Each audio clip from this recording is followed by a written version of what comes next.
اللہ تمہارے ہر گناہ کو چاہے گا تو معاف کر دے گا، لیکن شرک لے کے آؤ گے تو اللہ معاف نہیں کرے گا۔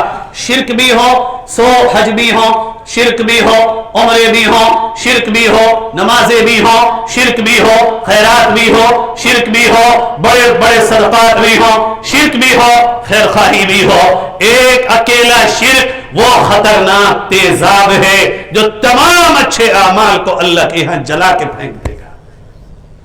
میں اپنے آپ سے اور آپ سے پوچھتا ہوں، میرے آپ کے گھروں میں شرک کے کتنے تذکرے ہوتے ہیں؟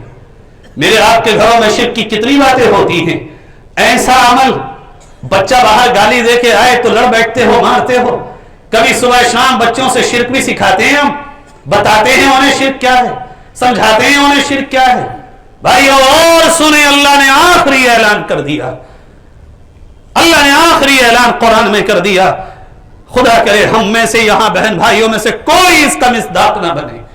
میں اندر سے تڑپ اٹھتا ہوں جب اس کو پڑھتا ہوں، ان اللہ بریء من المشرکین ورسولہ، اللہ اور اللہ کے رسول شرک کرنے والوں سے بری ہے، اللہ اور اس کے رسول سے ان کا کوئی تعلق نہیں ہے۔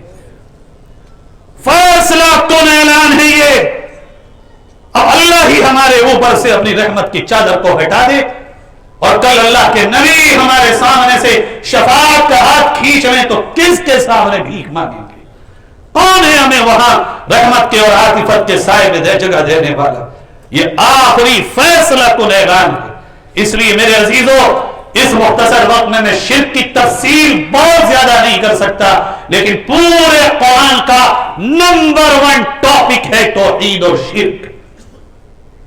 اپنے گھروں میں اس قرآن کے ذریعے اللہ کے نبی کی مبارک اور مقدس تعلیمات اور احادیث کے ذریعے اور ان علماء کے پاس بیٹھ کے شرک کو سب سے زیادہ سیکھنے کی ضرورت ہے۔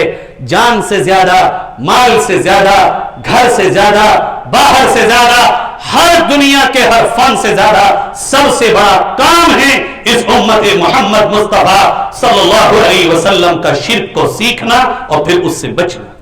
ایک میں مثال دیتا ہوں بس۔ شرک کا ایک چھوٹا سا فارمولہ یہ ہے کہ اللہ کے نبی صلی اللہ علیہ وسلم نے فرمایا، شرک یوں سمجھیں آپ کہ ہم میں سے کوئی بھی کوئی کام کرے گا تو سبب کا محتاج، میں بولنے میں زبان کا آواز کا محتاج، پیاس کو بجھانے میں پانی کا محتاج۔ اللہ وہ ہے جو کسی بھی چیز کے کرنے میں کسی سبب کا اور ریزن کا اور کسی شے کا محتاج نہیں ہے۔ وَإِذَا فَإِذَا قَضَى أَمْرًا فَإِنَّمَا يَقُولُ لَهُ کن فیکون، وہ تو جب جو چاہتا ہے، جیسا چاہتا ہے، جس وقت چاہتا ہے، جتنا چاہتا ہے، جہاں چاہتا ہے، جس لمحے چاہتا ہے کر دیتا ہے۔ میری تمہاری کسی کی کوئی ضرورت نہیں۔ اللہ غنی وانتم الفقراء، اللہ تو بے نیاز ہے، ہم میں سے کائنات میں سے کسی کی کوئی ضرورت نہیں، البتہ مجھے اور آپ کو قدم بقدم اللہ کی ہر جگہ ضرورت ہے۔ دوسری بات، پیارے نبی صلی اللہ علیہ وسلم پر نازل ہونے والے قرآن میں دوسرا حکم کرنے کا جو اللہ نے دیا، یہ بچنے کا دیا۔ اسی آیت میں سورہ انعام کی آیت نمبر 151 میں فرمایا وَبِالْوَالِدَيْنِ إِحْسَانًا، اور سورہ بنی اسرائیل میں اسی آیت نمبر 23 میں بھی دوسری بات جو فرمائی، معراج کے آنے کے بعد جو حکم آیا وَبِالْوَالِدَيْنِ إِحْسَانًا، اور سورہ بقرہ میں رکوع نمبر 10 کی پہلی آیت میں اللہ نے فرمایا وَبِالْوَالِدَيْنِ إِحْسَانًا، اور سورہ لقمان کی اسی وصیت میں آیت نمبر 13 میں اللہ نے حضرت لقمان کی وصیت کو گویا ہمارے لیے ذکر فرمایا، اے میرے بچے وَوَصَّيْنَا الْإِنسَانَ بِوَالِدَيْهِ حَمَلَتْهُ أُمُّهُ وَهْنًا عَلَى وَهْنٍ وَفِصَالُهُ فِي عَامَيْنِ أَنِ اشْكُرْ لِي وَلِوَالِدَيْكَ إِلَيَّ الْمَصِيرُ وَإِنْ جَاهَدَاكَ عَلَى أَن تُشْرِكَ بِي مَا لَيْسَ لَكَ بِهِ عِلْمٌ فَلَا تُطِعْهُمَا وَصَاحِبْهُمَا فِي الدُّنْيَا مَعْرُوفًا وَاتَّبِعْ سَبِيلَ مَنْ أَنَابَ إِلَيَّ ثُمَّ إِلَيَّ مَرْجِعُكُمْ فَأُنَبِّئُكُم بِمَا كُنتُمْ تَعْمَلُونَ۔ اور قرآن بھرا پڑا ہے اس حکم سے کہ میرے بندو نبی کی مبارک احادیث بھری پڑی ہیں اس ارشاد سے، اے میری امت کے لوگوں اپنے ماں باپ کا خیال رکھنا، ماں باپ کے ساتھ اچھائی کا معاملہ کرنا۔ میرے بھائیوں اس روئے زمین پر شرک کے بعد چند گناہ اگر کوئی ہیں جو اللہ کی رحمت کو ہم سے روکنے والے ہیں، ان میں سے ایک کبیرہ گناہ، بڑا گناہ، مہا پاپ اگر ہے تو ماں کا دل توڑنا، ماں باپ کو ستانا اور ماں باپ کی نافرمانی کا گناہ ہے۔ سورہ بنی اسرائیل میں تو اللہ نے کھول کے بیان فرمایا کیسے کرو ماں باپ کی خدمت، کیسے کرو ماں باپ کی فرما برداری، کیسے حق ادا ہوگا۔ اللہ کہتا وہ تو ہو ہی نہیں سکتا، ظاہراً شکلیں بیان کر دیتا ہوں۔ اما یبلغن عندک الکبر احدہما او کلاہما، تمہارے میں سے کسی کی ماں یا باپ یا دونوں اگر بوڑھے ہو جائیں یا وہ جوان بھی رہیں تب بھی، خاص طور پر بڑھاپے میں حکم دیا فلا تقل لہما اف، ان کے سامنے ہم سب میں سے شاید مجھ سمیت کوئی نہ کوئی ہمیں اپنے ماں باپ کے لیے کسی نہ کسی درجے میں خطا کار ضرور ہے۔ بھائیو اللہ کہہ رہا ہے ایسا کوئی کام مت کرنا، اف بھی نہ کہنا۔ کیا مطلب؟ کوئی کام، کوئی عمل، کوئی ایسا طریقہ، کوئی ایسا راستہ، کوئی ایسا بول اور سینٹینس بھی اپنے ماں باپ کے سامنے نہ بولنا جس سے ان کے دل کو ٹھیس یا تکلیف پہنچے، ایسا کوئی کام نہ کرنا۔ فلا تقل لهما اف، محدثین کہتے ہیں اس اف سے بھی کوئی چھوٹا لفظ اگر ہوتا اللہ قرآن میں اس کا بھی ذکر فرما دیتا۔ پھر کیا کرنا؟ ولا تنهرهما، رب کہہ رہا مجھ سے اور آپ سے کام آنا میں نے آپ کے اپنے قرآن کو۔ اے میرے بندو، نبی کہہ رہے امت سے، اے میری امت کے لوگوں، کہاں گئے عاشقان مصطفیٰ، کہاں گئے غلامان مصطفیٰ، کہاں گئے قرآن کے عاشق، کہاں گئے اللہ کے بندے؟ اللہ کا قرآن بلا رہا ہے، نبی کی حدیث پکار رہی ہے۔ ولا تنہرہما، ماں باپ کتنا بھی تم پہ چیخ لیں چلا لیں، پلٹ کے ماں باپ کو جھڑکنا مت، جھڑکنا مت، جھڑکنا مت، کہ رب نے اپنے ساتھ تمہارے ماں باپ کا ذکر کیا ہے۔ رب کے اور نبی کے حق کے بعد اللہ تمہیں وصیت کرتا ہے تمہارے ماں باپ سے بڑا حق کسی کا بھی نہیں۔ پھر کیا کریں اللہ؟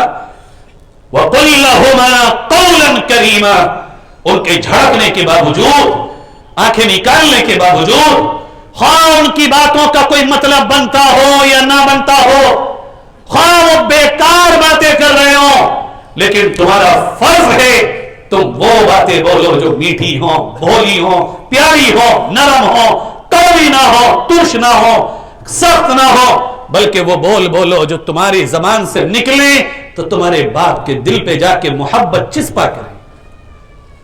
پھر کیا کریں اللہ؟ وَخْفِضْ لَهُمَا جَنَاحَ الذُّلِّ مِنَ الرَّحْمَةِ، جھک کے کھڑے ہونا، سینہ تان کے کھڑے نہ ہونا، ہمیشہ ان کے لیے اپنے آپ کو خدمت کی تیاری کر کے رکھنا۔ وہ 2 بجے بلائیں تو آ جانا، وہ کام چھوڑ کے بلائیں تو آ جانا، وہ تمہیں تمہاری ملازمت سے بلائیں تو آ جانا، کبھی ماں باپ کی بات کو نہ کرنا۔ یہ وَخْفِضْ لَهُمَا جَنَاحَ الذُّلِّ مِنَ الرَّحْمَةِ کا خلاصہ ہے، نہ کہ یہ کہ بات کوئی نہ مانو اور یہ کندھے جھکا کے کھڑے ہو جاؤ، یہ مطلب نہیں ہے۔ ایک مطلب ہو سکتا ہے یہ۔ آگے اللہ بڑی پیاری بات کہتا ہے، خدا ہم سب کو توفیق دے۔ اللہ فرماتا ہے دیکھو جب دعا مانگو تو خالی اپنے کاروبار یاد ہے تمہیں؟ مجھ سے ابھی تک میرے چند دوستوں کے سوا ایک ساتھی مجھے وہ نہیں ملا جس نے یہ کہا ہو کہ میرے زندہ ماں باپ کی صحت کی دعا کر۔ اٹیک آنے کے بعد سب نے کہا، ہاسپٹل جانے کے بعد بہت پرچیاں آئی ہیں، آج بھی بہت آئی ہیں، لیکن زندہ رہتے ہوئے مجھے ایک نہیں ملا۔ بڑا غم ہے مجھے ماں باپ کی طرف سے اپنے آپ کا اور آپ کا دور جانے کا، شاید میں بھی آپ کے ساتھ ہی اس میں کھڑا ہوں۔ اللہ کہہ رہا دیکھو میں تمہیں یہ بھی بتا رہا ہوں کہ ماں باپ کے لیے دعا کیا کرنی ہے۔ وَقُلْ رَبِّ ارْحَمْهُمَا كَمَا رَبَّيَانِي صَغِيرًا، جب بھی تم دعا کیا کرو یوں اپنی ہر دعا میں پہلے یوں کہا کرو، رب اے پالنے والے، اول تو تو ہے پالنے والا، لیکن آج ہم تجھ سے دعا کرتے ہیں کہ جیسے ہمارے ماں باپ بچپن میں ہمارے لیے کرم اور رحم کا معاملہ کرتے تھے، تو سب سے بڑا کریم ہے۔ آج ہم جوان ہو گئے، ماں باپ بوڑھے ہو گئے، اب تو ان کے پر کرم کی چادر تان دے اور ان کے بڑھاپے کو غموں سے آزاد کر دے، ان پہ ویسے ہی رحم فرما جیسا وہ بچپن پہ ہم پہ کیا کرتے تھے۔ کرتے ہیں ہم دعا؟ مجھے نہیں یاد ہے کہ میرے ساتھیوں کبھی میں نے سنی ہو اور میرے ساتھیوں نے آ کے، میرے بھائیوں نے، ایمان والوں نے کبھی کہا ہو۔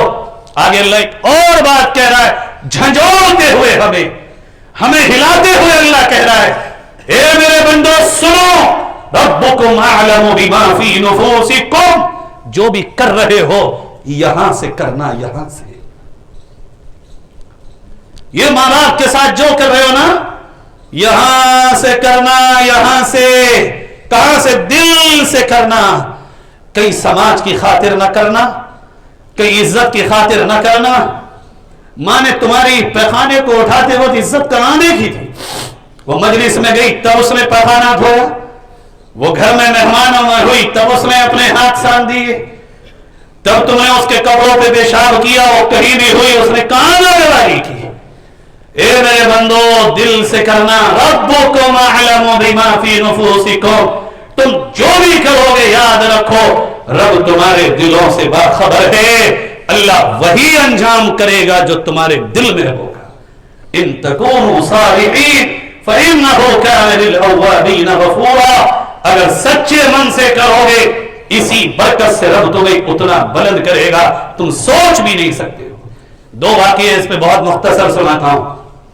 ایک نام سنا ہوگا آپ نے اویس قرنی کا۔ اویس قرنی کون ہے؟ نبی کے دور کے ہیں، نبی کے دور کے۔ اور یاد رکھو میرے جوان بہن بھائیوں، وہ میری بہنوں جن کی شادیاں ہو گئی، وہ میرے بھائیوں جو جوان ہو گئے، اویس قرنی نبی کے دور کے ہیں، اور نبی کے دور کا ہر مسلمان صحابی ہوتا ہے، مگر اویس قرنی صحابی نہیں ہے۔ کیوں؟ دنیا کی ساری دولت دے کے بھی صحابیت آج نہیں لی جا سکتی۔ یہ فقط نبی کی زندگی میں وہ یہ متوقع تھا، ساری دنیا فنا کر دو آج کوئی صحابی نہیں بن سکتا، لیکن آپ میں مجھ میں سے کوئی اگر نبی کی زندگی میں ہوتا تو صحابی ہوتا۔ اویس ہے بھی اور صحابی بھی نہیں ہے۔ کیوں؟ بہت مختصر بتا رہا ہوں۔ اللہ کے نبی نے اس واقعے کو بیان کر کے مجھے آپ کو یہ بتا دیا، ماں باپ کے لیے قربانیاں دینے کے لیے، ماں باپ کی خاطر قربانیاں دینے کے لیے کہیں تک بھی جانا پڑے تو حدیں ساری آخر ہو چکی ہیں، سوائے اللہ اور اس کے رسول کی نافرمانی کے۔ لا طاعت لمخلوق فی معصیت الخالق، اللہ رسول کے حکم میں ماں باپ کی نہیں چلے گی، بس باقی ہر حد پار کر دینی ہوگی۔ اویس قرنی ماں تھی اور یہ تھے، اور کوئی بچہ بیوی بہن تھی نہیں، بہت بیمار، بہت بیمار، بہت بیمار۔ قافلہ گاؤں سے چلا مدینے میں حضور کی زیارت کرنے، اور جو بھی نبی کو دیکھتا صحابی بن کے آتا، اور صحابی کے لیے خدا نے جنت کا اعلان اور اپنا لشکر کہہ دیا۔ صحابی رسول نبی کے ساتھ کھڑے ہوں گے قیامت میں، کتنا بڑا معزز عہدہ ہے۔ اویس قرنی باہر آئے تو دیکھا قافلہ جا رہا ہے۔ کہاں جا رہے ہو؟ مدینہ جا رہا ہوں، اور رکو میں بھی چل رہا ہوں، نبی کو دیکھ کے آؤں گا، نبی کو دیکھ کے آؤں گا۔ بھائیو، نبی کی زیارت آج اگر مقدر ہوتی اور کسی سچے عاشق کو ساری جائیداد بیچ کے بھی نبی کا چہرہ دیکھنا نصیب ہو جاتا تو وہ بیچ کے جاتا۔ اویس جاؤ جلدی سے آؤ، اندر گئے۔ ماں قافلہ مدینے جا رہا، میں جانا چاہتا ہوں، چلا جاؤں؟ کسی پڑوس سے کہہ دوں گا تیری خدمت کر لے گی۔ ماں کہتی ہے نہیں بیٹا، تجھے نہیں جانے دوں گی، میں تیرے بنا نہیں رہ سکتی۔ ایک طرف نبی کا دیدار، آج کہاں سے ماں باپ کی مرضی کے خلاف عمرے اور حج اور دنیا میں کسی بھی کام کے لیے نکلنا جائز ہوگا؟ سوچئے ذرا۔ ایک طرف نبی کا دیدار، ادھر ماں کہہ رہی ہے نہ۔ اویس نے پلٹ کے یہی نہیں کہا کہ کیوں؟ اچھا ماں ٹھیک ہے، آنسو لے کے باہر آئے، مدینے کے قافلے والوں جاؤ مدینے جاؤ، اور نبی سے کہنا اویس آپ کا بڑا سچا عاشق ہے، آنا چاہتا تھا، اس کی ماں کی خدمت کرنے والا کوئی نہ تھا، کہنا اللہ کے نبی اویس نے آپ کو سلام کہا ہے اور ماں کی خاطر آپ کی خدمت میں آ نہ سکا۔